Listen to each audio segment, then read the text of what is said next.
Close the door to the outer world for just a moment. In silence we awaken, in stillness we command. You were never meant to beg life for crumbs. You were meant to declare and see the world bow to your declaration. Never complain. When you complain, you agree with limitation.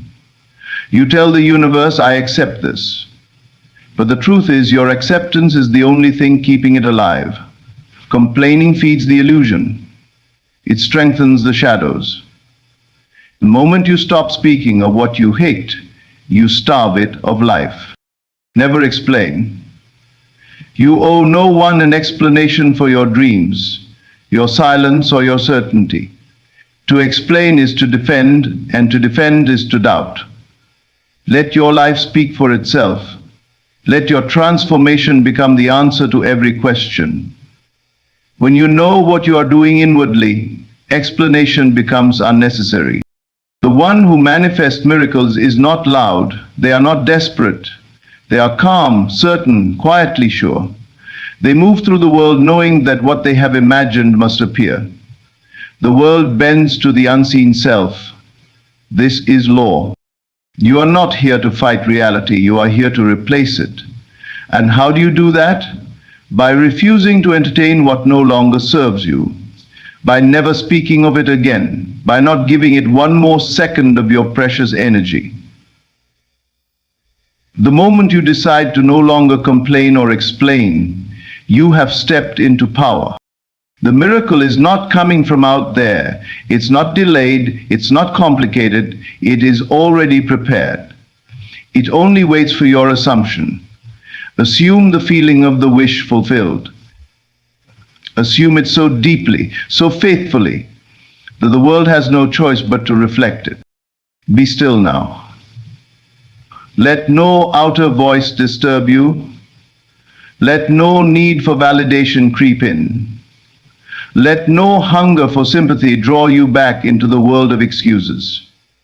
You are done explaining. You are done complaining. You are ready to command. Silence your doubts. Dwell in your desire. Live from the end. And miracles will not be rare. They will be routine. Never complain. Never explain. Manifest. Silence is not the absence of sound. It is the presence of power. It is the quiet confidence of the one who knows who they are and what they possess within. The person who remains silent in a noisy world is not weak, but supremely strong. They have withdrawn their energy from the outer chaos and anchored it in the inner kingdom. They understand something sacred, that words are seeds and not every field is worthy of planting. To complain is to speak from a state of powerlessness. It is the act of reinforcing that which you no longer wish to experience. Every complaint is a repetition of lack, a declaration that the outer world is your master. But the awakened mind knows that reality is not to be obeyed, it is to be shaped. Complaining feeds the problem. Silence starves it. And so the confident mind chooses stillness. Not out of indifference, but out of intention. Likewise, to explain yourself constantly is to reveal uncertainty. You explain when you believe you must earn understanding, when you seek approval, when you are not yet convinced that your own inner knowing is enough. But the one who walks in alignment with their vision knows that explanations are unnecessary. They do not defend their desires, they do not justify their path. They simply walk it and let the results speak. The more certain you are within, the less you need to be validated without. Silence then becomes your most potent statement. It is the invisible signal that you have turned within, that you are now communing with the infinite, not pleading with the finite. When you say nothing but believe everything, you become magnetic. Others feel the shift in your energy. They may not understand it, but they respond to it. The world begins to conform, not because you shouted, not because you begged, but because you dared to trust in the unseen. Your imagination is your sacred temple. What you build there, in stillness and in faith, becomes flesh. And so the confident mind doesn't speak of what it doesn't want. It speaks only of what is already done in consciousness, or it remains utterly still, allowing the inner picture to grow in silence. For just as seeds do not sprout when constantly disturbed, manifestations do not flourish when constantly doubted. To master your reality, master your silence. Not as repression, but as reverence. Not as avoidance, but as divine strategy. Speak only when your words add power to the vision. Otherwise, let your silence become your shield. Let it be your stance. Let it announce to the universe, I know who I am. I know what I have assumed. I know it is done. And in that quiet knowing, the miracle appears, not as a surprise, but as the most natural outcome of a mind that never complained, never explained, and never doubted its own creative authority. You are always manifesting, whether you realize it or not. Every moment of your life is a reflection of your inner state. Your thoughts are not idle, your emotions are not meaningless. What you consistently accept as true within yourself, whether through worry or wonder, complaint or creation, becomes the blueprint for your reality. This is the unchanging law. Many believe manifestation is something that begins when you sit in meditation, write down affirmations, or visualize a goal. But that is only part of the picture. Manifestation is not a switch you turn on and off. It is constant. Every belief you carry, every story you repeat to yourself, every assumption you refuse to challenge is actively shaping the world around you.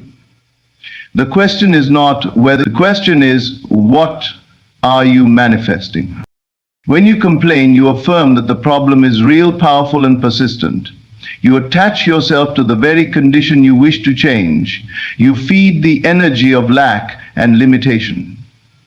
And because your subconscious mind accepts repetition as truth, it takes those complaints as instructions. It says, so this is what we believe now, and proceeds to build your world accordingly. Complaint is not harmless. It is creation in disguise, and it creates precisely what you do not want. But when you choose to create,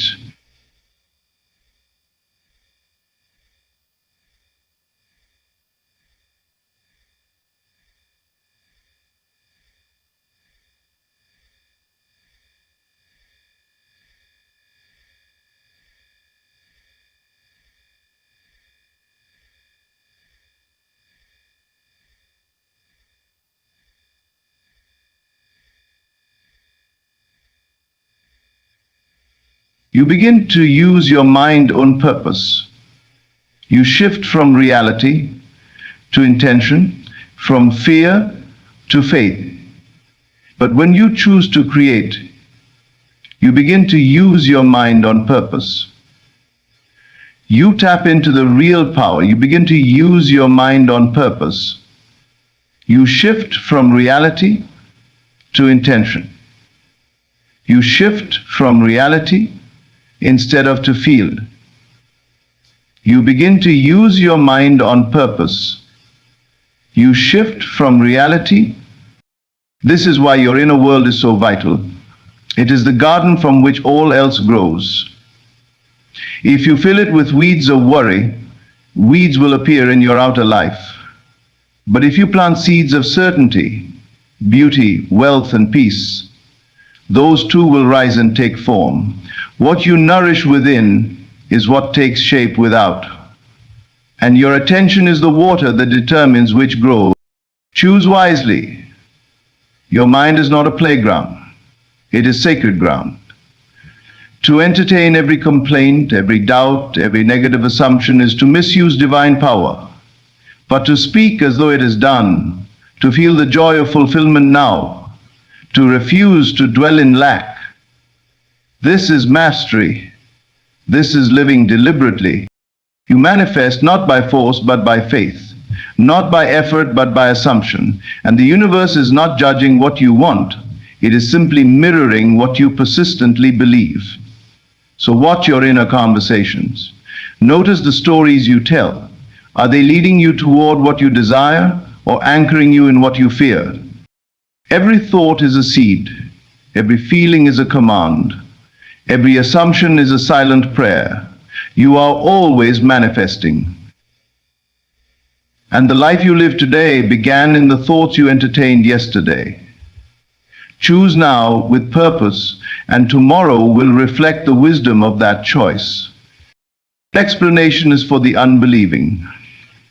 It is the language of doubt, the gesture of someone trying to be convinced by others because they have not yet convinced themselves. But once you truly believe, once you have seen the desire in your mind's eye and accepted it as real, there is no urge to explain. There is only quiet certainty, calm knowing, and the unwavering expectation that it must unfold. When you live from imagination, you are walking a path that most cannot see. Your vision is invisible to others. And because they cannot see what you see, they may question, challenge, or misunderstand you. But you do not owe anyone the burden of explanation. You are not required to justify your dreams to those who are bound by appearances. The creative act is sacred, private, and personal. It takes place within you. It is validated not by argument, but by manifestation. You must understand this. The only evidence you ever need is the result. Once the desire appears in your outer world, no one will question how it came. They will see it, and it will speak for itself. But until then, you are planting invisible seeds. And if you speak too soon, explaining, defending, reasoning, you are often digging up what has not yet had time to bloom. To explain is often to weaken. It is to step down from the throne of inner authority and seek permission from the crowd. But those who manifest consistently do not seek approval. They are not moved by opinion. They are not shaken by disbelief. They live from the end, and in doing so, they walk in peace. You must remember, your imagination is divine. It is the place where all things begin. If you have seen it clearly in your inner world, you do not need to explain it in the outer world. The moment you feel the need to justify your desire, you have already moved away from it. The moment you seek validation, you have placed your power in the hands of another. So be still. Assume the feeling. Occupy the state. Walk as though it is already done. When you do this, you will discover something profound. The need for explanation disappears. You no longer care whether others understand or approve. You know the law, you know the process, and you know that what you have imagined must become your experience. Let your life be the proof. Let your peace be the message. Let your results speak so loudly that explanations are no longer necessary. This is the mark of one who walks by inner vision, not outer sight. When you truly believe, you don't need to talk about it. You embody it, you don't argue for it, you live from it, and in time the world will see what you saw in silence. Then, and only then, will they understand. Until that day, remain unmoved. You owe them nothing but the radiance of your certainty. The more you speak of lack, the more you experience it. Words are not just sounds. They are declarations of belief, expressions of consciousness. When you speak of not having, of what's missing, of what's wrong, you are not merely describing your world, you are shaping it. You are impressing upon your subconscious a state of limitation. And because your inner world is the source of all outer expression, lack must then multiply in your life. Every complaint is a rehearsal of powerlessness. It is a performance of defeat, a confession that you believe something outside of you holds the power. When you complain, you are saying, this condition is greater than I am. I am subject to it. I am helpless before it. And though you may not mean it consciously, your subconscious mind hears the message clearly and obeys. You see, the subconscious does not reason. It does not argue. It simply accepts repeated feeling tone thoughts as truth. It mirrors back to you, without bias, what you dwell upon consistently. So when your inner conversation is one of worry, frustration, or lack, your life begins to reflect more of that tone. It is not punishment, it is law. But the wise do not waste words. They do not speak of what they do not want. They understand the creative power of the tongue, and so they choose silence when they are tempted to vent, complain, or explain failure. They know that silence in the face of adversity is not denial, it is discipline. It is the refusal to energize a reality that is passing away. Speak only of what you desire. Declare the end from the beginning. Describe your life not as it is, but as it will be once your desire is fulfilled. Not to convince others, but to align yourself. You are not affirming to beg the universe. You are affirming to remind yourself of the truth, that all things are possible, and all things are done to you as you believe. And if you cannot speak of your desire with confidence, then speak not at all. Remain still, go within. Feel the wish fulfilled in the sanctuary of your mind. Let the silence carry the vibration of certainty. Let your quiet be your strength. In stillness you are closest to the source. And from that stillness, creation flows without resistance. There is power in restraint, power in choosing your words with care, power in knowing when to be silent. For the one who no longer needs to voice their struggle has already left that struggle behind in consciousness. They have moved to the new state, and the old one is already fading. Do not speak of lack, do not rehearse suffering, do not describe what you no longer wish to live. Speak of your desire as real, or speak not at all. Your words are either watering the seed of your dream or feeding the weeds of your doubt. Choose them with reverence. Let your speech be sacred. Let your silence be strategic. And let your life be the proof. Miracles are normal when you assume your desire. What the world often calls extraordinary, supernatural, or impossible is in truth the natural result of an inner certainty. There is no magic involved, no special favor granted from above. There is only a quiet, unwavering assumption that what you desire is already yours, and the world then reshapes itself to reflect that conviction. Assumption is not a weak hope or a casual wish. It is a state of being. It is living from the end.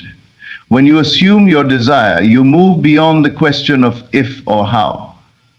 You rest in the knowing that it is already done. You walk differently, you speak differently, your inner dialogue shifts. And this change in your inner world is what alters the outer.